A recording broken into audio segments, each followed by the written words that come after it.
BTL coming at you.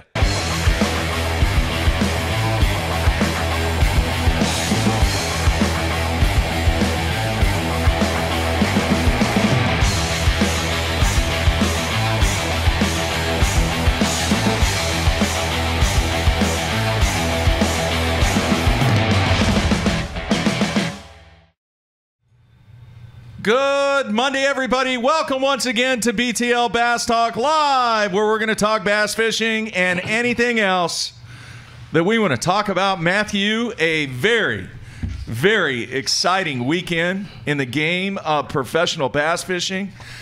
And is this the first time that this has happened where we have went back to a venue and the same guy won the event on the same body of water? I think Kevin did it on Kentucky Lake.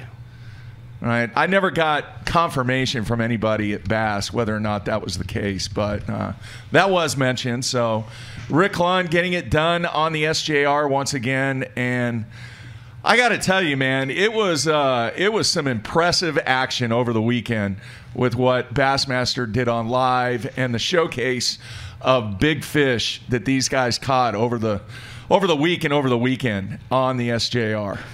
Perfect storm. It was the perfect storm. Clun said that. With the lack of grass due to the hurricane and the 4 foot of high water that kind of put the bigger fish into smaller, more accessible areas instead of spread out across the eelgrass flats, and the guys who were able to find it was really impressive to watch, and then to see it on live all break down. This was the first one that I've watched on live, Mark, ever, from start to finish. I've been at every single Elite Series from the middle of the 2008 season on, and to watch it unfold, kind of knowing how it all goes down with the weigh-in and where it is and what Lake George looks like and the areas that Rick and a number of the other competitors were fishing, was very intriguing. Very intriguing. And then to watch Rick Clun go out and catch those fish with those hook sets, and it was awesome. Pretty insane. The other insane thing is we had Mark Menendez on the show on Wednesday to kind of give us a preview, and then, dude, he ends up being in the hunt and almost wins the thing. Yeah. It was awesome. I was looking at it. Kevin Van Dam won the 2008 Elite Series Bluegrass Brawl on Kentucky Lake. And then in 2010, he also won on Kentucky Lake out of Paris. Well, second time then. Mm-hmm. Probably happened back in the BP 100 and the BP 150 days, because they went to the same bodies of water all the time. Yeah, like you mentioned, how about Mark Menendez? He comes on, talks about how tough it was, but if you listen to what those guys said, they said that there was a drastic change over the 4 days. We talked about that warm weather coming in, and Buddy Gross with 85 plus on Lake Toho. We had just seen how the Bass Pro Tour anglers were there struggling to catch the bigger ones, talking about how the cold front was affecting them, and then you had those 4 days of 80 degrees that came in. The wind actually laid down. The temperatures remained warm. They were able to sight fish, and those big fish did not pull off with the cooler nights there in the last couple nights. And like I said, it was the perfect storm for both Buddy Gross's win on the FLW Tour and Rick Clun's win on the Elite Series. But this is one of those deals, Mark, where, you're talking about Buddy Gross, his second win. He'd won on Pickwick in 2016. You had a lot of new guys and new faces on the FLW Tour. John Cox pops 31 pounds on the first day. But it's just hard to talk about. We're going to talk about that. But it's hard to talk about that when you got Rick Clun catching 100 pounds. We are going to talk about that, all right? Because I don't know if you saw the graphic that I threw out on the main page and then threw on the BTL page, but this is a huge discussion point, and we're going to have a special guest on here in about 10 minutes.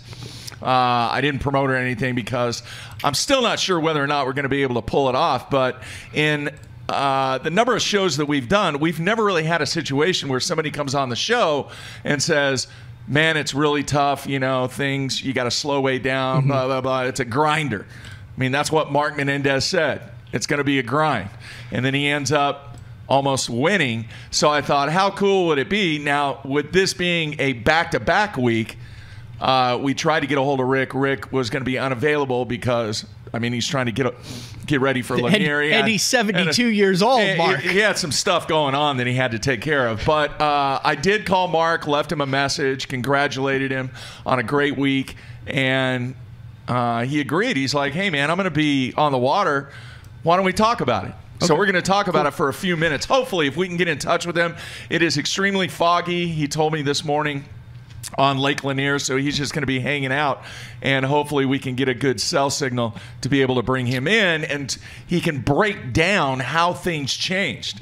Because I think you'll agree with all the guys that I spoke with, it was a totally different event as the week progressed. And what was bizarre was you saw a lot of the guys who caught big bags come in with 7, 8, 9 pounds on the the third day. Guys totally missed the boat, guys you wouldn't expect. But one of the things that I did notice was looking at the standings was this was the first time I'd actually seen what the BASS payout is based on the 75 anglers. Now remember, they talked about there's credits that go in if you're a returning Elite Series pro. Everybody gets paid for the first time on the Elite Series, but they still had that $5,000 plus entry fee if you were a new angler.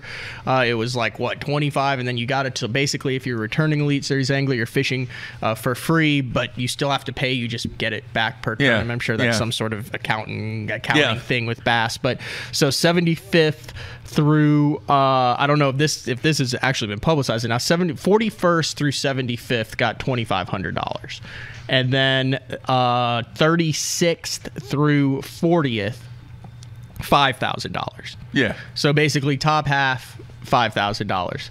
Then there's a big gap 21st through 35th $7,500. Yeah. And then 11th through 20th, $10,000. Yeah. And then 6th through 10th, $15,000. And then 5,500, 20,000 for third, 25,000 for second, and 100,000 for first. So a little bit different payout than we're used to. I remember before it was 13th through 50th or 51st, depending on how many, all got 10,000. Yeah. So you're actually seeing a little bit more of the performance base here with more tiers than we've seen before with the 5,000, the 7,500, the 10,000, the 15,000. But you finish in the top half here. Like, let's say, what's the top half? 37th. Yeah. 37th, you're making $5,000. Yep. Or you're getting a $5,000. I still don't know. I know they came out with the press release, or they came out with something that said what the paybacks were going to be, and then they changed it over on the MLF side. But there was no publication on what the breakdown of how much each guy got paid. At least I didn't see it on the website. No, did you see it? Not able to find that. That doesn't mean it's not out there. It just means I might not be a good enough sleuth. Also, they do not have the current standings, still not on the website. So we'll get into that later. This show may go a little long, folks, because guess what? I have no school today. No class. Why not? I have no idea. Is it a holiday? It's not a holiday. Next Monday is the holiday. So no class today, so we have a lot to talk about. All right, I have a couple of highlights. Then we're going to take a break and hopefully come back with Mark Menendez, who had a great week after saying that it was going to be a grind. 95-1. Yeah. And yeah, he had 30 pounds. And then 25 on the last day. Someone said, oh, Mark really overestimated his fish on the final day, Matt.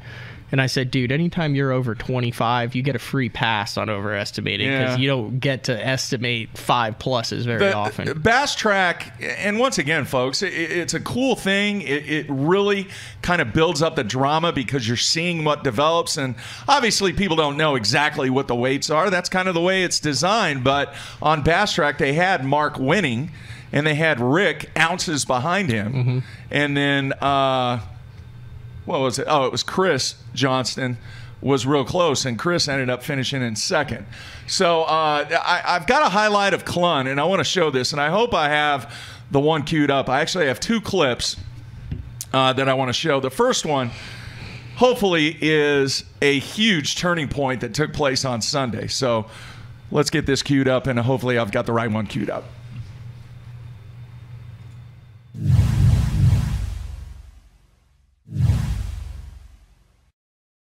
How how did you put yourself in one of the biggest slugfests in the history of the sport? It really was, you know. And it took, I think, 81 or 82 when I won it before, and almost have 100 pounds, and wasn't still sure I was going to win it. But I almost lost it the first day. I mismanaged my fish. I left them too soon. I didn't expect, because these fish really came in hard. We had a perfect storm with these fish. And I only had 17 something the first day, and I knew I'm going to have to step it up. And almost still, I had to catch 2 giants today, which I did. But basically, like most guys have said, I wasn't getting a lot of bites, but I knew they were moving in due to the weather. I caught a 10-pound on a Hail Mary, and that's really the bait. Even though I only caught 1 fish on it in the tournament, it's the bait that gave me confidence in the area I was fishing. I caught a 6 and a 10-something on it back to back. And I said, this is where I'm going to fish the tournament. During the tournament, I tried it. I caught my first fish on it, but I never caught another fish on it. Early in the tournament, they were out on the ends of the docks, and that's why I was catching them on the Hail Mary. But as the day and the week progressed, they moved on the bank. And so I had to go back behind the docks. I went to the spinnerbait and pitching and flipping an old gator tail looking worm that Bobby Ditto made here years and years ago. But anyway, I wasn't catching a lot until the day on the spinnerbait. I was throwing a Lucky Strike Trickster spinnerbait, 3/4 ounce, and in a shell cracker color. And but everyone that hit me would be 5+. And when the conditions got right, in the first 2 days, then I'd go to pitching that gator tail worm around, you know, covered weeds, dollar pads, docks. And today, I had 3 big bites on the spinnerbait yesterday, and today when I saw what happened, I said, I'm staying with it. And I caught a 6, and then I caught one of those, that 9-14. And the other 9 missed the spinnerbait, and I threw back and caught in on a worm. So it was a good day. Probably one of my favorite baits to fish is that spinnerbait. And it's almost like a topwater. You see almost every one of them come up and try to take it away from you. Rick, I told you before, and I tell you all the time, you're truly an inspiration to all of us, and truly one of the highlights of my career to share this stage with you. Let's hear it for Rick Clunn, ladies and gentlemen.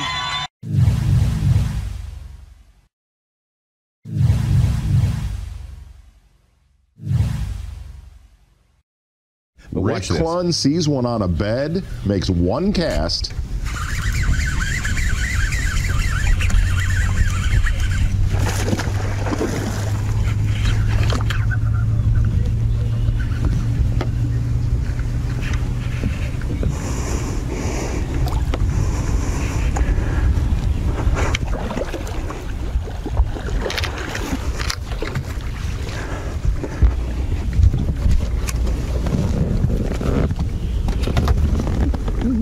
Outrageous. Look at that thing.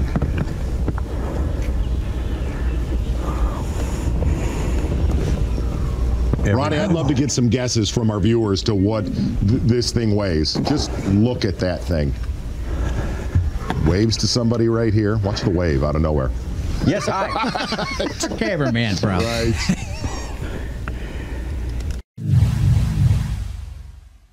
Mark Zona and Tommy Sanders doing a great job, as always, along with Dave Mercer. And I know you talk to Mercer all the time, but that's got to be somewhat a little bit overwhelming to be on stage with Rick Clunn after he did what he did for a second time, and all the accolades that come with Mr. Clunn. You could tell Dave was pretty fired up. Yeah, and obviously I wasn't there to see it, but I know how crazy it was the first time that he had won, you know, with everybody sticking around and watching him weigh in. And he was kind of off the radar last time. This time he came in as a defended champ. You know, he had the most accolades out of everybody on the Elite Series, one of the most recognizable names in all of fishing. So yeah. I don't know if it was as shocking as much as it was more cool, if that makes sense. Yeah, yeah. It was shocking last time. The whole crew did just an unbelievable job this weekend for it being the first one. Yes, they had some issues, but you know what? Here's what they did a really good job at.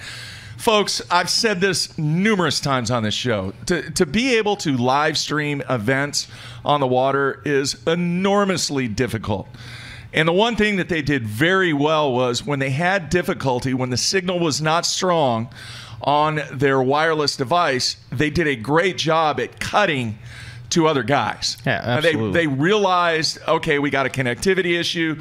Let's try and get somebody else. Let's cut to somebody else. Now, unfortunately, folks, and what you have to understand, be it FLW, Bass, Major League Fishing, it doesn't matter. If you do not have a cell signal, you're not going to get video, bottom line. And it was unfortunate there were certain situations where they did not have a signal on Clun. But they also had it on for some key moments. Yeah. One of the things that really stuck out to me in this tournament was 19 of the top 35 finishers that made the cut were not fishing on the Elite Series last year. Now, there were some familiar names that had fished on it in the past and came back, but also 5 of the top 10 finishers were either rookies or newcomers to the Elite Series, with Chris Johnson, Patrick Walters, Lee Livesey, Corey Johnson, and Scott Canterbury. Now, with the exception of Walters and Livesey, the other 3 newcomers came over from the FLW Tour. But just a great mix in the top 10 as far as recognizable names there, with Clun, with Mark Menendez, with John Cruz, and with Cliff Perch. Then mix in the newcomers, the rookies, with Livesey and Patrick Walters, who, if you remember when we had Mark Zona on, that's who he picked as one of the impressive guys coming on. And then the familiar names was the Scott Canterbury and then the Johnson brothers, who for the last 3 years we've seen what they've been able to do on the tour. Are you sure that's how you say his last name? Livesey? Yeah. Yeah. Because when I was at UPS, I had a guy that was actually one of my supervisors, spelled it the same way. Livesey? And he pronounced it Livesey. That's why I didn't know. He spelled it the exact same way. Well, I played hockey with a guy named Matt Livesey, and that's how he spelled it. So I don't know. I'm not sure. I don't recall Tommy or Zona Great, we got saying his name. We got another Opogger situation going on here. But that's the dude that worked for me. His name was Livesey, so I don't know. We'll see. Bottom line, the guys did just an outstanding job. I like the mix, and Matt, they are so close. They are so close to doing what I've been asking for, to just put the 4 cameras that they have on about the live 4 mix. separate pages, to where the fans can choose who they want to watch. Now, if you didn't watch it, they're so close. Explain the live mix. Well, it's like commercial-free, commentary-free, where it's just the guys talking, and you don't know who's going to come up. If a guy runs, they'll queue. put to someone else who they have a good signal on. But I actually, the first time that I clicked on the live mix was when Drew Benton was fishing the first day of the tournament there for that bedding fish. And I wasn't exactly, I was still trying to get my bearings and everything. And then I realized there's no commentating. And then he gets locked into that one that he breaks off. And then he has to go back in and he catches it again. Yeah. It was a really, really cool deal, to where when stuff wasn't going on the live show, so you could just click on that live mix. They had it on Cliff Prince for a while. Yeah. One of the things that I did make a note of, I actually wrote this down, was how different this tournament would have played out under the MLF Every Fish Counts format, because you watched Cliff Prince on the shell beds, and some of those anglers on the shell beds catching keepers on every cast, and all the guys at the top saying how they didn't catch very many fish, but the ones they caught were big.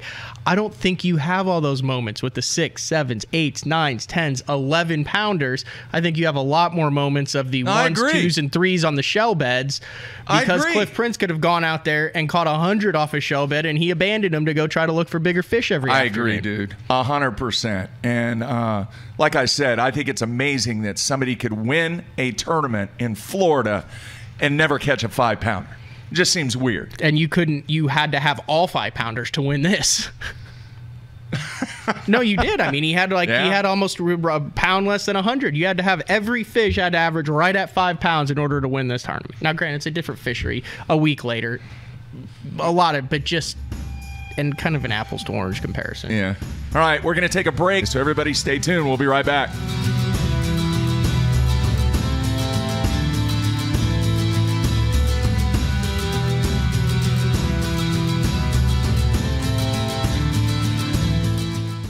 Sleek new design with easy control file.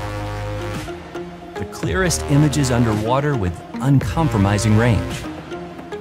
Live mapping from the touchscreen.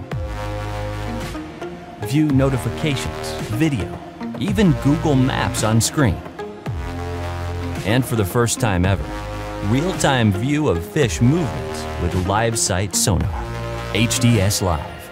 New from Lowrance.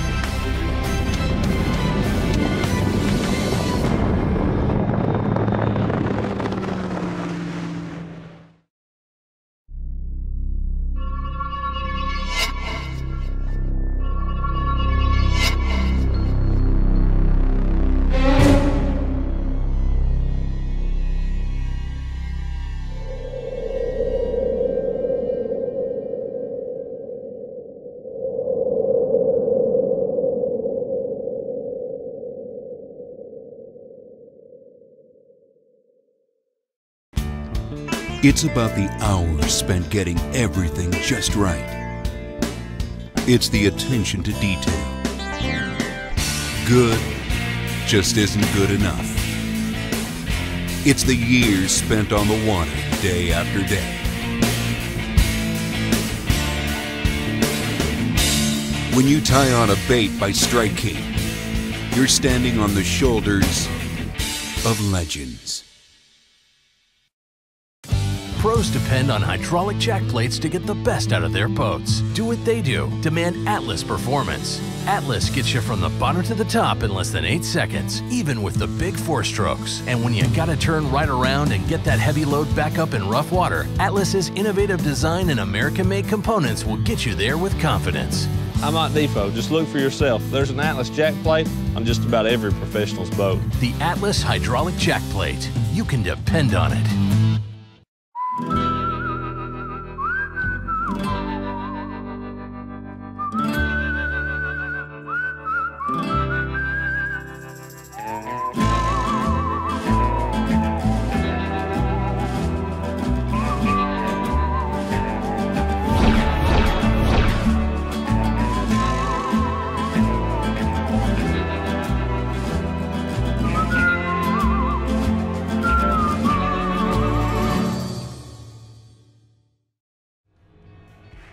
Hey guys, Aaron Martins here. I'm going to be telling you about a new product by Sunline. It's Siglon PE x8. I've been using it almost extensively all year for my frogging, flipping, drop shotting, shaky heading, worming, jerk baiting. It's by far my favorite Sunline braid. I honestly, I don't say this unless I think it's true, but honestly it's the best braid in the market out of any of the braids. Definitely check it out. It's a price point line, $14.95 for 165 yards, and that could last you a whole year, just one spool with using leader material. Again, it's Siglon PE x8.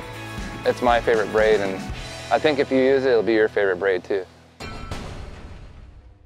AFCO has a new foul weather rain suit called the Hydronaut. A lot of the features that I really like about it first is the speed vent hood. If it's raining out, you know how a person gets wet is when you run down the lake and the hood comes down. With the speed vent hood, it's going to stay up. It has a camera mount in the pocket on the chest. The Hydronaut has a 2-layer, 100% waterproof nylon shell. If you're interested in a rain suit that has a lot of cool features that's going to keep you dry, you need to check out the Hydronaut from AFCO.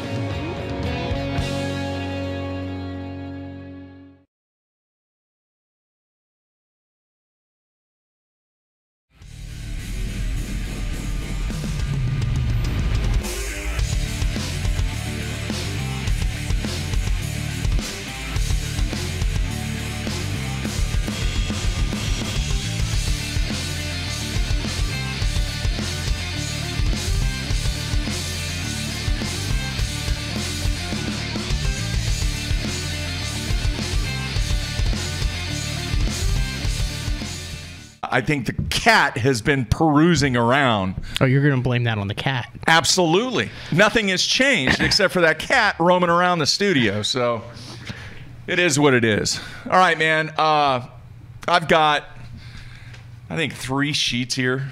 I don't know if we can get through all 3 sheets, but a lot of action on the instant feedback. And how many times have we said over the past 6 months that we're going to have people that they're on the MLF side, they're on the Bass side, and there's going to be a bunch of people kind of right in the middle, you know, just walking the fence. But this thing has really gotten passionate.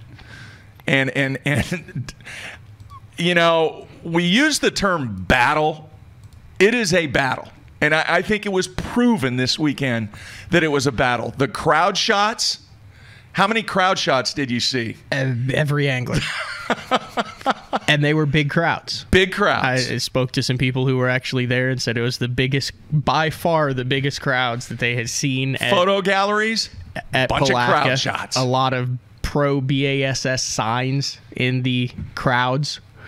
Bass had an angler alley on Saturday focusing on fan interaction at the weigh-ins. Yeah. Dave Mercer took breaks during each weigh-in to stress the importance of the big bass, big stage, big dreams mantra that they rolled out. Bass had numerous highlight reel rolls of just big fish catches from across the entire field. Yeah. This is a battle. There were anglers that came up on stage that said some interesting things about who isn't there, who is there, the quality and caliber of anglers. I feel like it got kind of personal. It did. It did. But it also, the MLF did the same thing in the first tournament in Florida, too. This is my frustration. I have a list of items here, but my biggest frustration is the fan is missing out. The fan is missing out because I talked to at least 10 people, friends of mine, that did not watch more than 10 minutes of FLW. They spent most of their time watching bass. And here's part of the problem. And I've said this before. There is one guy in this industry that can take care of this madness. You know who that is? Johnny Morris. Johnny Morris. All right? He sponsors all 3 tours. He's in all 3. And I'm telling you, you guys need to get it together. All 3 of you. And you need to get into a room, you need to separate your differences, and you need to schedule these events not on top of each other. Because it takes away from what everybody is trying to accomplish in all 3 trails. Agree or disagree, Matt? Oh, I totally agree. Because I also have some friends who didn't watch Rick Clunn because they wanted to watch what was going on FLW with Josh Douglas. They're big Josh Douglas fans up in Minnesota. It's not fair. No. And I know life isn't fair. I get it. All right? But this is a simple solution. Yes, there might be a few complicated elements. But bottom line, the sponsors are missing out. The anglers are missing out. The fans are missing out because the exposure is being diluted by multiple events. What the hell is this week going to be like?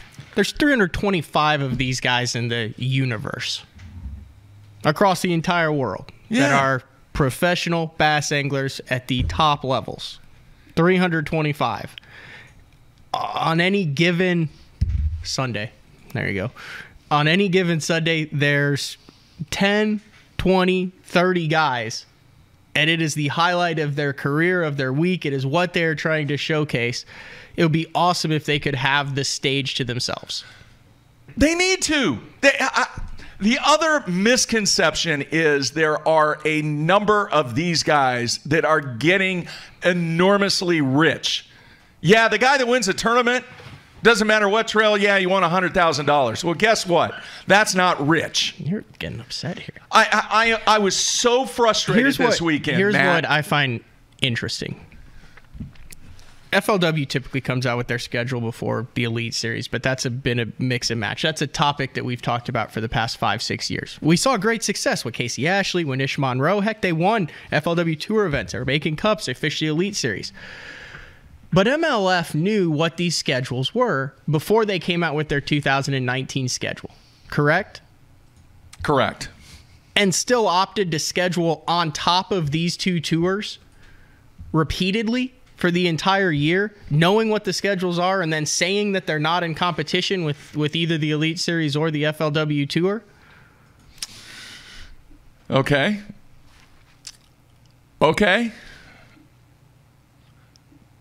What? Elaborate. I just think that it doesn't make sense. You've got twice this year where all three of these guys are on top of each other at the exact same time.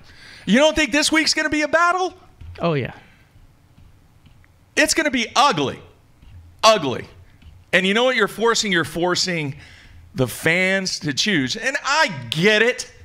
All right, some of you out there are like me, got 4 screens in front of you, or 2 or 1 or whatever, and you go split screen and you do whatever. But the fact of the matter is, the guys that are out there trying to make this game work and trying to earn a living, it is being diluted by tournaments on top of each other. I felt bad for Buddy Gross. And by the way, we're going to have Buddy Gross on the show tomorrow. Awesome. All right, that's a done deal. Two-time tour champ. But they had a lot of great storylines going on over there with John Cox after busted 31 on the first day. Buddy Gross looking for his second tour win. A number of younger anglers. Now, you had 4 Florida guys that were in the mix in that deal. Let me say this. All right, this whole scheduling thing, and everybody out there that follows this game, I get it. I understand that this was a last-minute thing where they're trying to schedule and trying to get in dates, and I'm talking about MLF.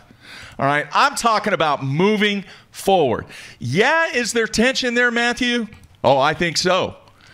Is there tension between MLF and Bass? Absolutely.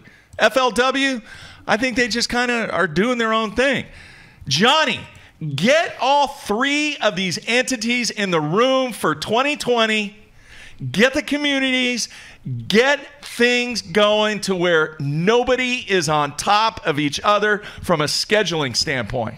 It's going to make things better. If we're going to survive with 3 trails, then you can't continue to schedule on top of each other. And what I'm hearing, what's going to go down the remainder of the year, the rumor that I'm hearing out there, Matthew, you think this week's going to be a war?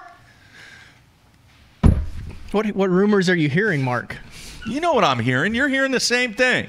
I'm not going to say it because it's a rumor. I don't talk about rumors. Well, you just talked about it. No, I didn't. I didn't mention anything about it. Okay. I said there's some discussion out there about some things that might happen, and if those things happen... It's posturing.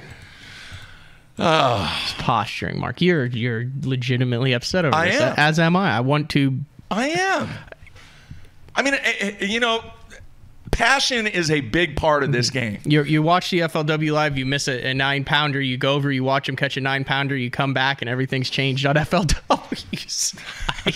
You're like, you end up splitting your time, and then you don't get the full experience for either one. Just wait till there's all 3. Just wait till this week. And then social media, you get on there, and it's chaos on there right now. It is. There's no direction whatsoever. You got guys practicing for this. You got guys talking about their wins for this. It's unbelievable because you had all the FLW guys with their wrap-up stuff, all the Elite Series guys with their wrap-up stuff, and then MLF flooded it all with the 2 days till stage number 2 on Lake Conroe. So I haven't had any time to prep for Lake Conroe because I've been busy trying to digest what just happened, not only with Jordan Lee a week ago, but what just happened with Buddy Gross and Rick Clunn, and put that in perspective, and then get ready to go down to the MLF on Lake Conroe while Dave is going to be at Lake Lanier covering the Elite Series. Then the FLW Tour is getting ready for their 3rd stop of the season, and before you know it, you're going to be halfway through the FLW Tour season. We're going to just be figuring out the MLF format, how that works, and what that means. I still don't know how the point thing works.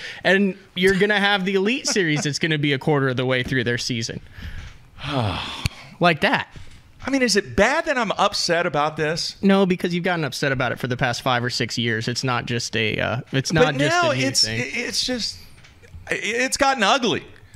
And if somebody out there wants to deny that it's not ugly, please feel free to call in on Wednesday and let us know, because we're going to do the Sunline Hotline for a little bit on Wednesday. If I get the buttons corrected that the cat messed up. You know the one thing that MLF does have that Bass had. Apparently, George W. has switched sides. I mean, now politics are getting involved. If you go to the MLF Instagram and Facebook page, you got George W. Welcoming the MLF anglers to Lake Conroe in the great state of Texas for their competition. Was he not on the cover of Bassmaster one time? Or his dad? Wasn't he up on? It was his dad. Who was winning? When he was up on stage with? His dad, and George has been on Bassmasters. Yeah. Who do you think pulled that? Who pulled that power play? I don't know. Who was behind? I mean, I have a sneaking suspicion it wasn't like George W. watched all the live streaming last week and then said, you know what? I need to welcome these guys to Texas. Like, who makes that call to the ranch and says, hey, can we dial up a welcome to Texas deal? Is that a Conroe, a Texas Parks and Wildlife deal? Is that someone at MLF? Is that a direct call from Johnny to George? I don't know. I don't know. Obviously, somebody knew somebody in order to get that done. I would kind of like now for all the rest of the tours a celebrity welcoming video. Like, who could they get at Lake Lanier? Or I don't know, man. I'm just so frustrated. We're gonna have like Toby Keith welcoming him, and I don't know. The instant feedback has been blowing up, and people are saying that it's gotten really ugly on Twitter and other social media. It's just, Johnny, come to the rescue again. I know you have a major stake in Major League Fishing, but your business has a major stake in the other two trails also. From a business standpoint, get them in a room, get this knocked out to where this situation does not occur again. If there needs to be 3 trails, so be it. I get the model of every business is trying to be profitable. Right, Matthew? Yeah. Everybody wants to make money. Saying it's not enjoyable, get it. like Carl said. Competition is profit. Yeah. Competition like profit is not a dirty word. Relax, Mark. The best product will survive. That's what he said. You are fired up.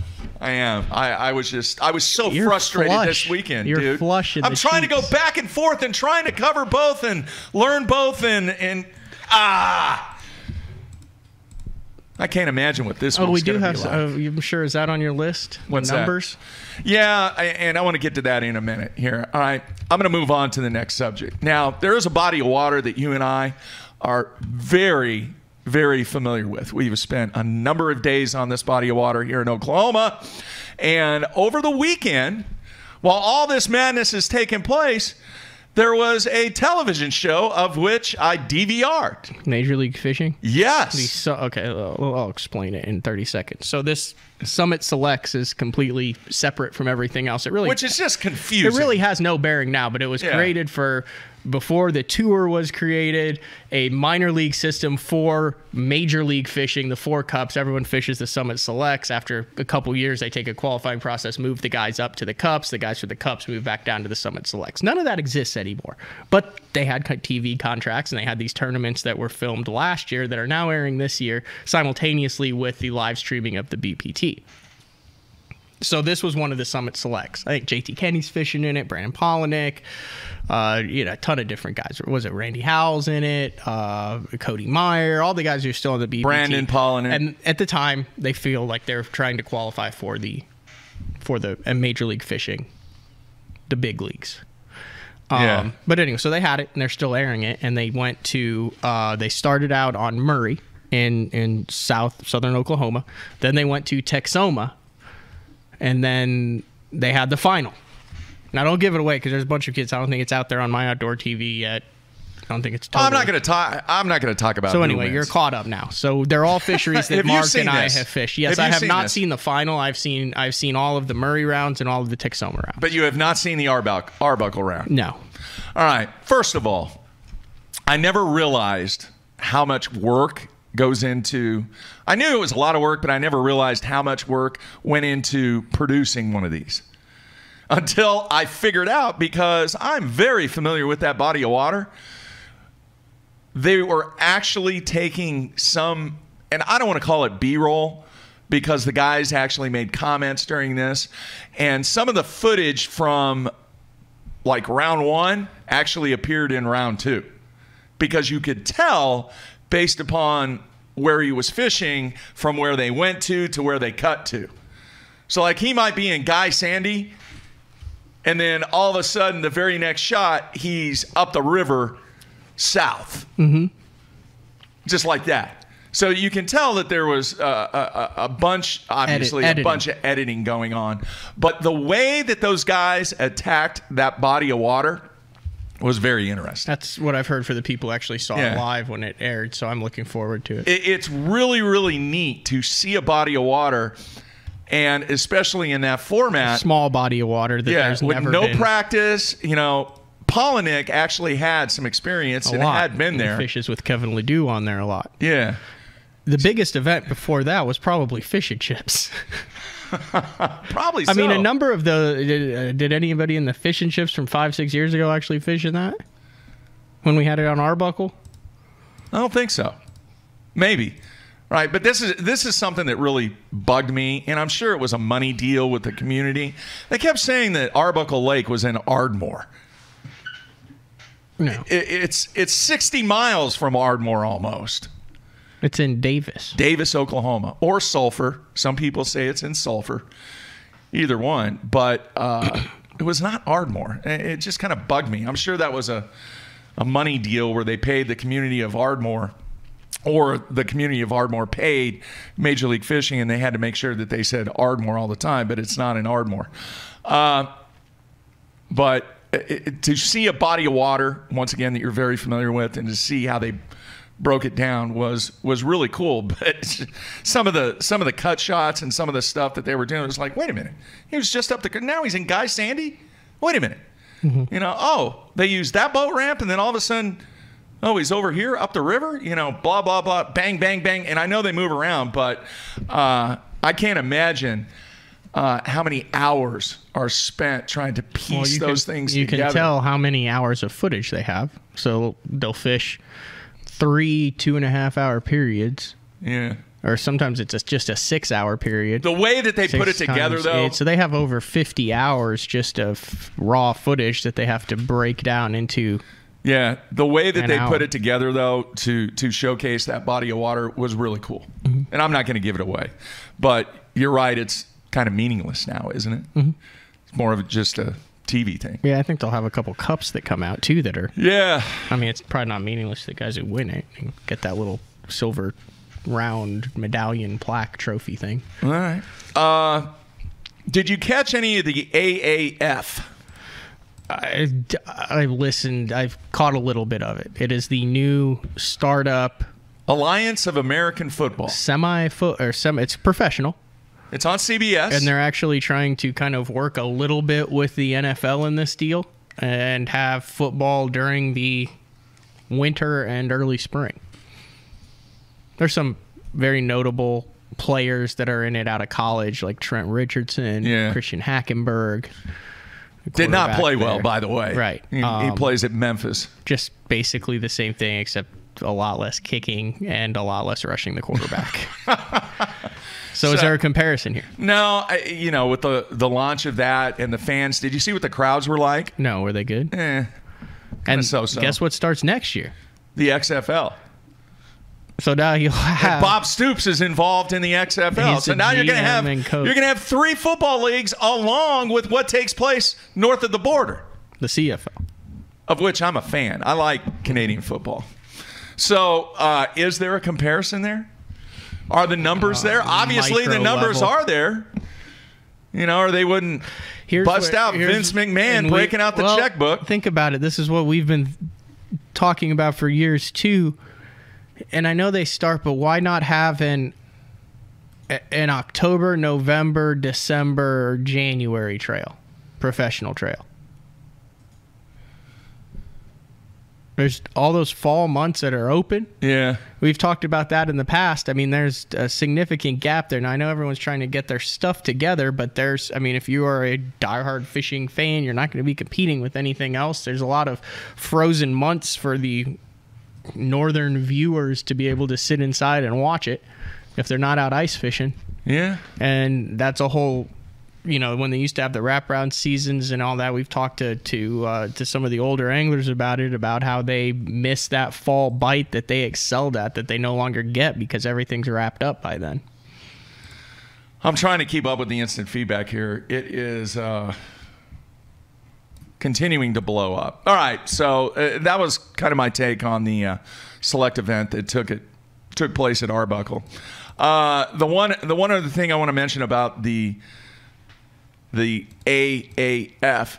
Did you realize they had some players, including the quarterbacks, were mic'd up?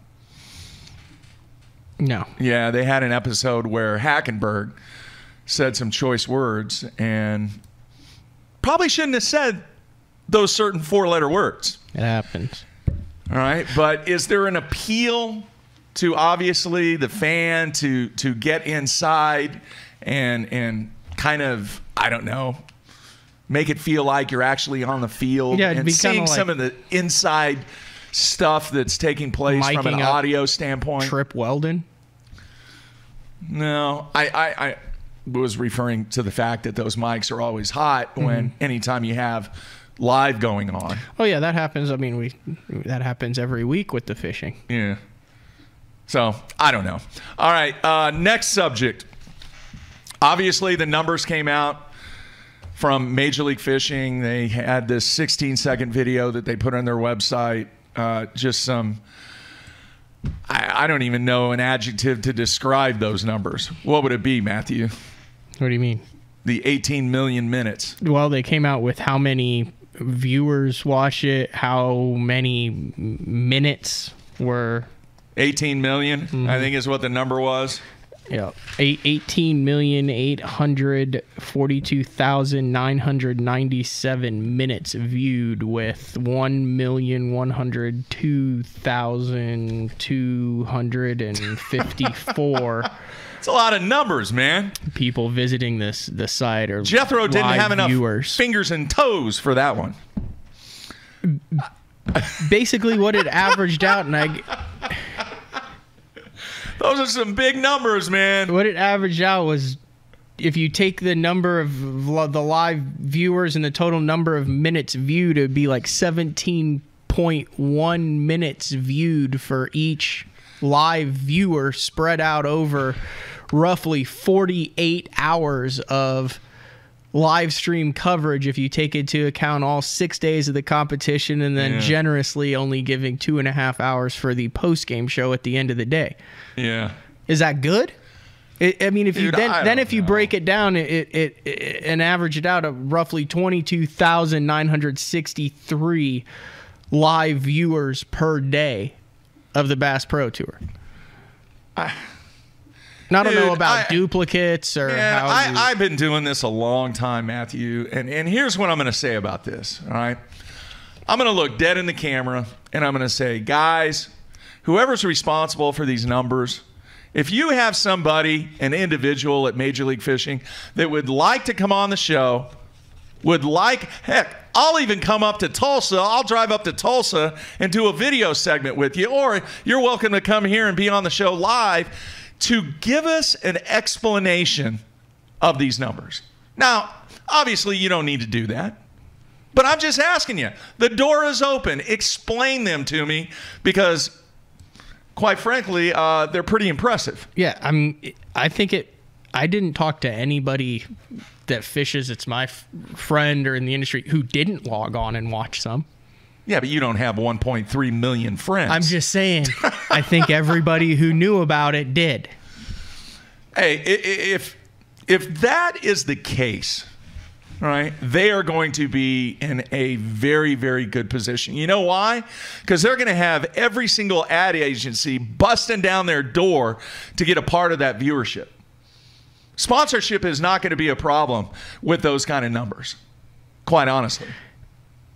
And I'm not talking about Berkeley and all the people and all the companies that are involved in the business.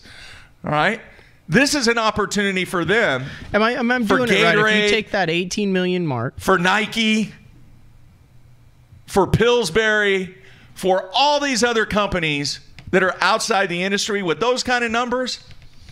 And then divide it by the number of live, that gives you 17.1. Yeah. Which would be how many minutes per live viewer. Correct? I think so. So that's only 17.1 minutes for each one. And there were over 48 hours of live stream coverage of that event. So if anything, I think that 18 million minutes is low. Because I sure as heck know I watched more than 17.1 minutes, didn't you? Didn't you? Yeah, but we're in the biz. I know, but I watched hours. But we're in the biz. There's a reason. And how many people got frustrated? Dude, here's the thing. And part of the reason why I would like an extended invitation for somebody from Major League Fishing up in Tulsa, just right up the road here, to come on the show and explain this is because how many times did people have to refresh because the live stream froze up? I don't know. I'm just going to say that a million won. That's what I'm saying. If that is the case, I don't know if that includes all the refreshes or not. Yeah. If that's the audience that they're pulling in, those are huge numbers. I mean, if each person watches it for 20 minutes over the 48 hours, they either watch it one day or signed on a little bit each day. What you don't understand, though, Matt, is your minute per viewer or whatever. It decreases rapidly when you have to refresh and refresh and refresh and refresh. No, I understand that because now all of a sudden you've got one guy who's being counted as 50 viewers. And we don't know. We don't know how their software or their statistical data is I did set not up. think that the 18.8 million minutes viewed was out of the realm of possibility at all. You know I thought who that was a big winner? I thought that was a pretty reasonable number. We didn't talk about this. You know who the biggest winner of that whole deal was? Lawrence. How many times did people see that Lawrence ad? Agreed? Oh, they got their money's worth. Yep. And then it ran on Bass, too. But every time you refreshed, what played? Well, Bass does the same thing. It wasn't as bad. It was not as bad. Now, did Bass have that experience in previous years? Yes. All right. Hey, once there again, was a Hank Parker. One. Was it All a right. Hank Parker Berkeley ad that was just seared into everyone's memory over a Bass for a couple of years? I don't know, but those are tremendous numbers. Whatever the methodology that they're using to come up with those numbers, but I don't know. I would like somebody, if you would like to come out on a very independent, a very non-biased platform and explain these numbers, by all means, you are welcome to come on the show and explain. Fair enough, Matthew? Very fair. You're in an interesting mood today, Mark. Well, I did some numbers too. You did some fancy ciphering. What are your numbers? All right, and these are all based on industry averages when it comes to live streaming. And how long have I been doing live streaming, Matthew? Since 2010? 2009? 2009. 2009. Long time. All right? Almost 10 years. It cost them, based upon those numbers that they gave, based upon a rate. Because, see, the way that it works is you have to pay for what goes out. All right? Your upload. All right? So they had 20. This is your estimation. Yes. This is nothing. You could be way off here. It could be way off. But this is based on what you know with your 10 years of live streaming experience. What and potentially industry numbers that you can go out hypothetical. And you can peel off. Okay. All right, from a rate standpoint. So hours wise, 48 hours. Agreed? 6 days. We're giving it 5.5 hours of coverage for 6 days, the 4 rounds, the semifinal round and the final round, and then 6 days. And I don't want this to turn into a math lesson, but I'm trying 2.5 hours for each final day drive. Is that right? 48 hours. Yeah. All right. So 60 minutes in an hour, that's 2,880 minutes that they had to upload. All right. Not including any of the tests or anything else. Just pure, this is what they did. All right, that's what's going up. Now, you also have to pay for the amount of bandwidth that is used by people watching. So like right now, all right, we're on YouTube, and YouTube, there is no expense, but on a normal platform, you have to pay for all the people that watch your live stream. Now, they may have some massive negotiated rate, and I've actually taken that into consideration. But based upon that and the number that they gave, be it 18 million or whatever it was. 18,842,997. Yeah, that's right around 314,000 hours that people watched and streamed. All right, 1 hour at the rate that they are streaming at, which they're streaming at an HD rate, which is like 5.0. All right, 1 hour equals about 2 gig, close to it. All right, and typically the industry, the data rate ranges anywhere from 10 cents all the way up to 50 cents a gig. Now, they obviously probably negotiated some rate. I use 25 cents per gig. So just in streaming costs alone, cost them right around $157,000. That's a huge, huge, huge investment. That's just the streaming. Just the streaming. Does not include that's the not the truck. 15 That's not cameras, the staffing. The staffing. The people. Yeah, and all that. So they're making a tremendous investment in there if those numbers are what they are. And if those numbers are, dude, the door should be wide open to go out and get a Gatorade or go out and get, I don't know, Hostess, Twinkies or whatever. All right, the non-endemics should be knocking their door down. Well, they might be. They had a wing eating contest at Buffalo Wild Wings. Good Mark. point. I mean, I wouldn't be surprised to see B-dubs hop on. Folks, I'm not trying to bore you with numbers or anything like this, but this is a tremendous amount of viewership that they're throwing out there, and at a tremendous cost. It's interesting. They did a great job of explaining it with the video and stuff after the first stage. I'd be interested to see if Bass is going to counter with numbers after their first tournament, and that if the numbers will be available after each stage. And here's the other thing, Mark. How many people really care? Like, how many people listen to this really care if there were 18 million minutes, or how many people logged on? They just want to know if it's enjoyable to them and help them catch more fish and be able to follow their favorite angler. I mean, we're getting so far down the wormhole in this thing right now. I'm trying to figure out how to answer that. Like, why are they putting this out? Why, like, how many people actually care? Solidification. I mean, how many people actually care? Solidification. We're the biggest and the baddest. All right, now, do you expect that Bass is going to come out with their numbers shortly for their first event? Yes or no? Yes. But honestly, that's part of the battle. If you have a 1 minute video, it's a PR move. That's all it is, because you're dead on. I think the general fan really doesn't care. If you're the general guy, do you want a video that says 18 million minutes? Do you want a video that Bass comes out with how that, or do you want to know exactly how Rick Clunn was doing that spinnerbait, or exactly how Jordan Lee was setting up that bladed jig in that same minute that you're going to see, instead of how many people watched it? You see what I'm saying? We're so far away from fishing. But that's what it's turned into. Is it not?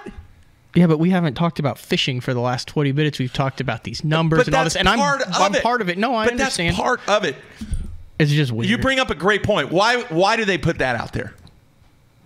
Why do they throw that out there? Solidification? Validation? Look, we're the big bad dude. Agreed or disagree? I don't know. Yeah, I mean, obviously. What does it have to do with fishing? You're right, Matthew. Seriously, what does it have to do with catching more fish? It's just letting people know how many people watched him catch those fish. It's posturing. It's a battle, dude, and that's part of their ammo. And I fully expect Bass to come out with numbers. You know what? Keep those numbers to yourself. Is it really necessary? Yeah, because if they don't come out with them, then we're sitting here going, why did they come out with the numbers? Because no. Here's why, Matthew. It's because the platform has been set based upon previous year's actions.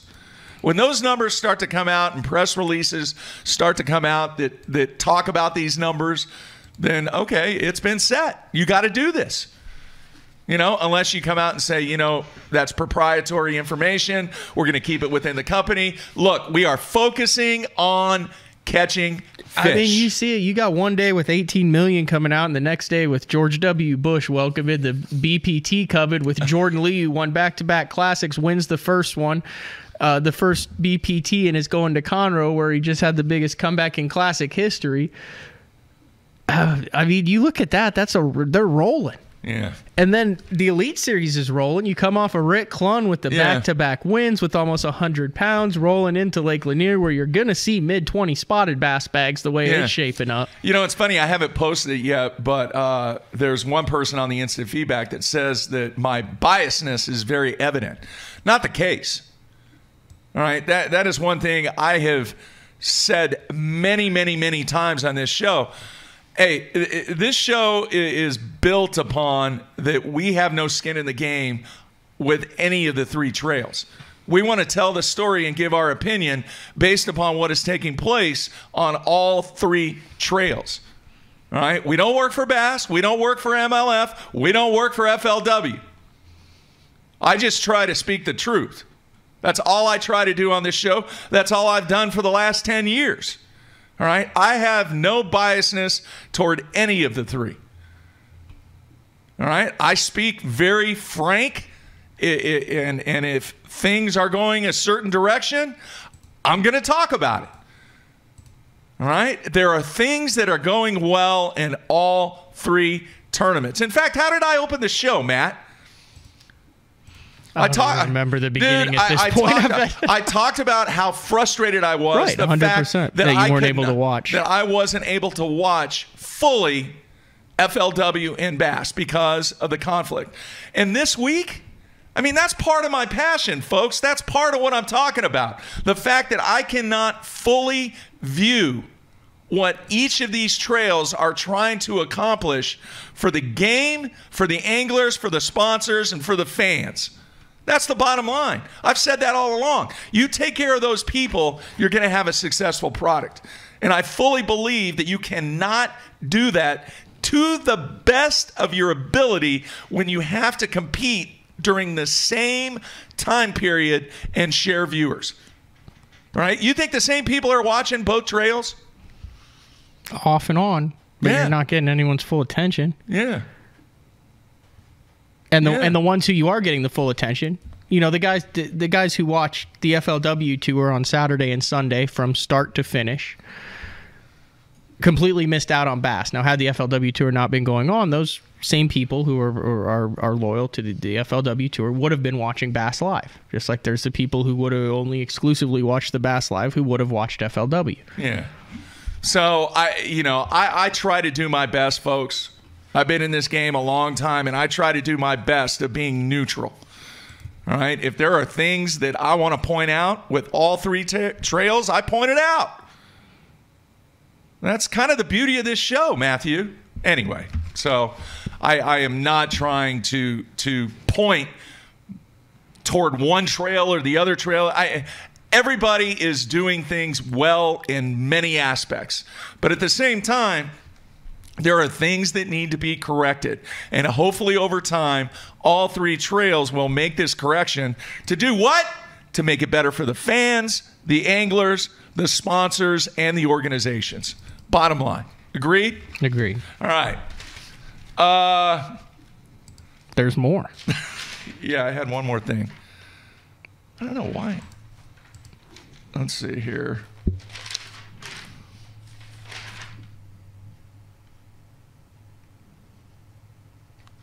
Sorry for the pause there, folks. I'm just curious as what more there is because we've got everything on my list. I don't know why I wrote this down. It What'd you write down? Arkansas, and I don't know why. Arkansas? Yeah, there's one word on there and it says Arkansas. And I I've got can't remember why. Some other news that is going on simultaneously, you want to add another? Let's add an international event into the mix, Mark. Do what now? I'm sorry. I didn't hear that. Well, there's another one going on. What's that? Over in South Africa, the fourth World Sports Fishing Games World Black Bass Championship 2019. Yeah. So it was scheduled on top of FLW Tour events, or FLW Tour events are scheduled on top of that. Remember, that's the one Fred Urbanus has fished in, David Fritz, Scott Canterbury, Scott Martin, all those guys. This is our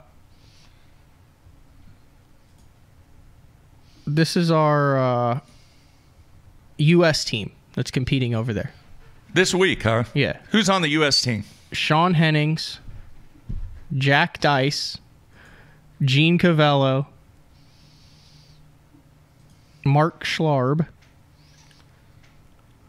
Ron Colby, and Chris Hensley. Huh. And who are they competing against? Other international players? International teams. Now I remember what that was. Yep. From different countries or one country? No, different countries. It's the World Black Bass Championships.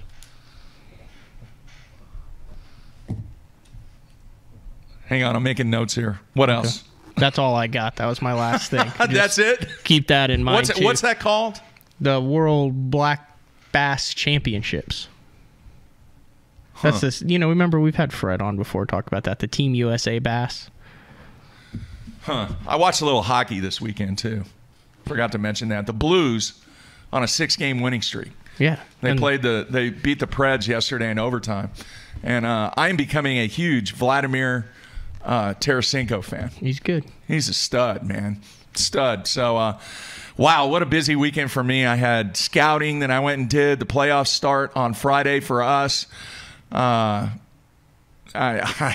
was plastered in front of 4 monitors trying to watch FLW and Bass at the same time. And folks, I'll say this, all right? Here's how we're going to wrap it up, Matthew. I don't go on these tangents, and I really don't think today was a tangent at all, but I am very, very entrenched and passionate in this game. And when I see things that are taking place, I get frustrated. And I am very, very fortunate that we are able to convey my opinion and my frustration sometime to the viewers. Hey, some people agree, others don't. That's the beauty of this show. And Matthew, I really appreciate you being a part in this. And things are going to get better. Things may seem a little chaotic right now, but that is in the eye of the person that is looking at this thing as a whole. Is this the best that we've ever had from a professional fishing game for those 3 entities involved, the fans, the sponsors, and the anglers? From an opportunity standpoint, yes. All right? From a visibility standpoint, yes. Absolutely. From a content standpoint, yes. So all of this, I don't want to call it gloom and doom, but all the negativity that is being said from a perspective of the game itself. I wouldn't say it's more negative. It's more frustration. Frustration. It's not negativity. It's frustration.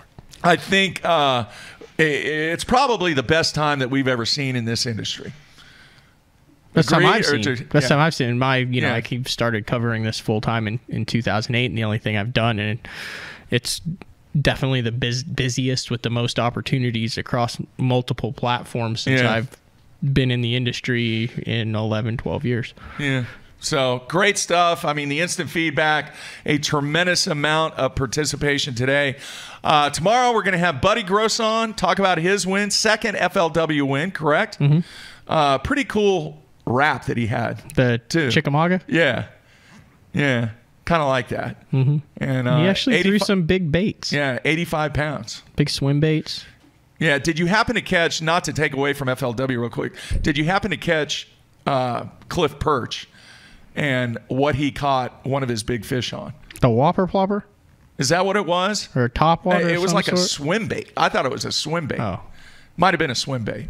At least the one big one that I saw him catch. I think it was a swim bait. So, those fish that he was catching, Cliff's like the most active guy on the Elite Series. Between his, he was tying his boat up one time, and I said, "Will that hold or something?" And he's like, "It better. I've rappelled out of 18 helicopters with this rope." Okay, that rope will hold then. The Golden Ram. He's got he guides for the elk and stuff, but he's a slight guy. He's a little bitty guy. Yeah. He climbs mountains and all this stuff. Man, he catches those 8 and 9 pounders, and they just like take up his body. Like it's just like fish with a visored head above it.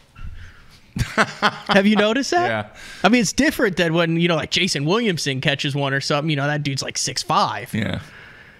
Cliff catches it. There's like no body. There's a hand, like a fish that looks like it's like 18 pounds, and then Cliff's head. Yeah. Yeah. Good point. So tomorrow, the focus, we're going to dive into what went down at Lake Toho with Buddy Gross. And then Wednesday, we're going to have Jeff Sprague on just for a short segment. Give us his take on what's going down at Lake Conroe. And then we're going to have the Sunline hotline open up as soon as I get the board fixed. So I'll get that done today. And the cat's fault too, I'm not Mark? blaming the cat anymore, man. They said on the instant feedback, don't blame the cat anymore. So I will get it dialed in once again. How was your weekend, man? Did you catch him? Did not go fishing. It was cold and nasty, Mark. You wanted no part of it? No, I'm ready for it to get a little bit warmer and be able to throw something other than an Alabama rig, a jerkbait, and a jigging spoon. Did they have the event, though? I'm sure there were some jackpots that I was going to fish. I just didn't fish them. 10 killer? Yeah. All right. Great show. I want to thank Mark Menendez for taking a few minutes and giving us a rundown on his week at the SJR. Folks, as always, greatly appreciate all the participation on the instant feedback, and looking forward to the show tomorrow. Buddy Gross, talk about his FLW win. Matthew, anything else? Nope. All right. Good stuff. Great show. We will talk to you tomorrow. Everybody be safe. We are out of here.